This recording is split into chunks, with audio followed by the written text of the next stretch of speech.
Welcome to This Explainer. Today, we're jumping straight into a story that brilliantly bridges hard science fiction and deep philosophical inquiry. We're going to be exploring Lee Arthur Hanson's incredible novella, The Teleportation Door. And we'll be stepping right alongside Dr. Diana Stevens as she fires up excursion number 14. But before we actually get to the laboratory and all the sci-fi tech, we need to set up the fundamental, mind-bending philosophical journey we're about to take. We're looking at the exact intersection of raw data, human imagination, and reality itself. It all begins with this massive foundational question. What makes a thing real? I mean, really think about it. Is it just matter, mass? Is it simply the collision of atoms sitting in a specific, perfectly measurable arrangement?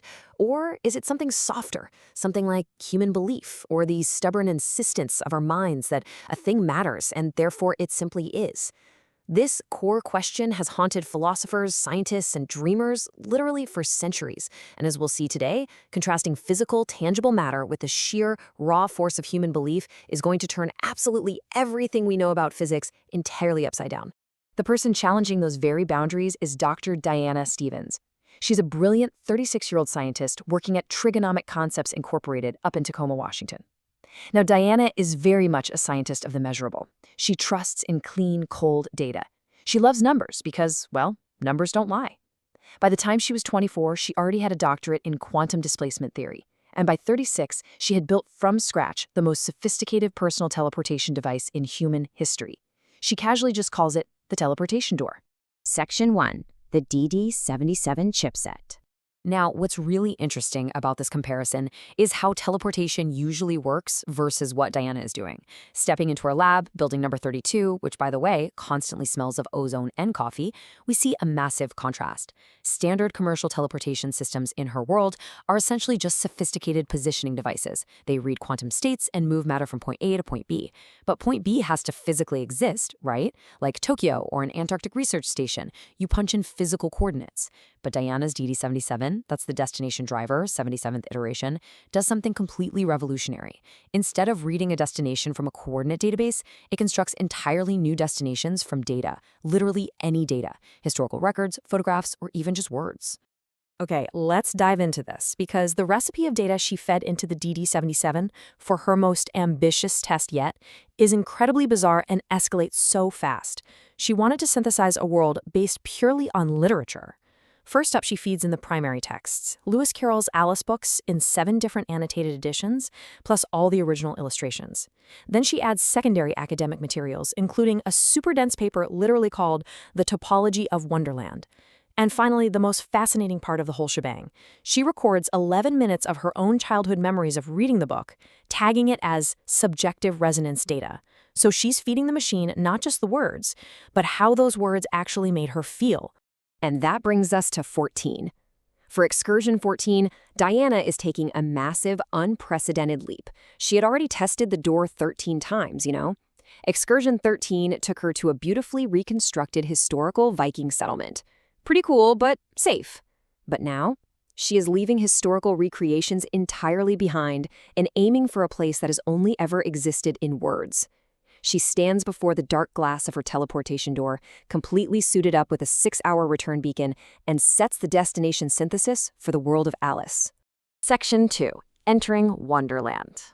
When Diana finally activates the door, the glass doesn't just clear like a standard window as it had in past excursions, it erupts. The colors are way too saturated, vibrating with this almost musical intensity. Fuchsia, cobalt, a bizarre green, they don't blend together, they argue. The DD77 synthesis algorithm hadn't just produced a physical destination, it had produced a mood. Stepping through, the sensory overload is immediate. The sky is a fuchsia pink, casting absolutely no shadows. The grass underfoot isn't green, it's a cheerful, unapologetically bright blue. Looming nearby is an impossible 2-story crimson mushroom, and the air itself carries a cumulative hum of strange, unblended sounds, like crockery clattering and disjointed songs. It's an environment that completely ignores physics, proving for sure that her machine didn't just build a space, it manifested a true experiential reality. Section 3. Emotional Logic. And this brilliantly illustrates exactly what's going on beneath this surface. As she explores, Diana quickly realizes Wonderland isn't governed by the laws of physics or mathematics or gravity at all. It is governed by a messy, colorful framework of emotional logic. The classic characters basically serve as psychological case studies. The Mad Hatter is stuck at a perpetual 6 o'clock tea party because he had a quarrel with time. He literally represents a profound fear of time itself. The Queen of Hearts constantly demands beheadings because, underneath all her fury, she's absolutely terrified of the uncontrollable, desperately trying to force obedience. And the incredibly composed caterpillar, blowing deliberate smoke shapes and asking, "Who are you?" represents that deep part of the human psyche that knows exactly who you aren't yet. These aren't just quirky characters, they are tangible, physical manifestations of core human feelings. While exploring this bizarre landscape, Diana encounters the Cheshire Cat, who casually drops this incredibly profound philosophical observation. He notes that random fears and vivid dreams occasionally drift into Wonderland. That happens. But Diana arrived through a physical door. And as the cat says, a door has intention. He recognizes that Diana is unique because she can stand in two worlds at once, the measurable, data-driven world of science and this vivid, chaotic world of imagination. She deliberately brought intention into a realm made of pure feeling. The emotional logic of this world becomes painstakingly clear when Diana finally finds Alice sitting in the rose garden. Poor Alice is just exhausted. She's sitting among talking roses that are bitterly complaining about her standing on the air above their roots. Alice is a girl desperately trying to apply standard, physical world rules to a reality built entirely on messy, contradictory feelings. She looks at Diana and tells her she just wants things to make sense.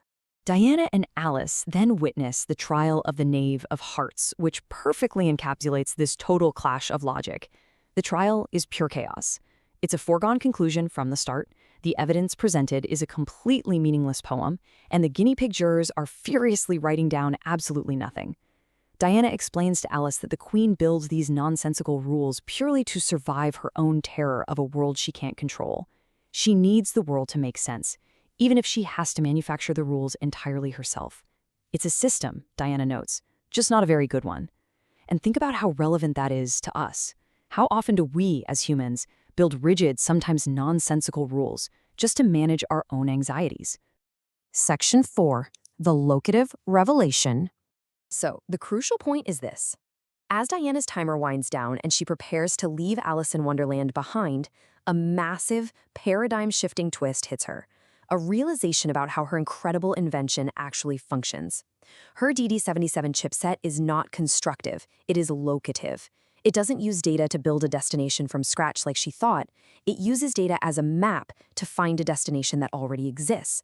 Wonderland wasn't just built by her computer crunching numbers.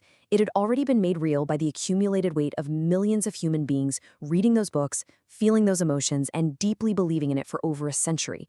Human belief forged the reality. Diana's machine merely found the coordinates. Diana steps back through the dissolving, arguing colors of the door and right back into the harsh, fluorescent light of her lab. The physical reality of her return is staggering. She spent 2 hours and 44 minutes of highly stressful, subjective experience arguing with flowers and avoiding beheadings in Wonderland.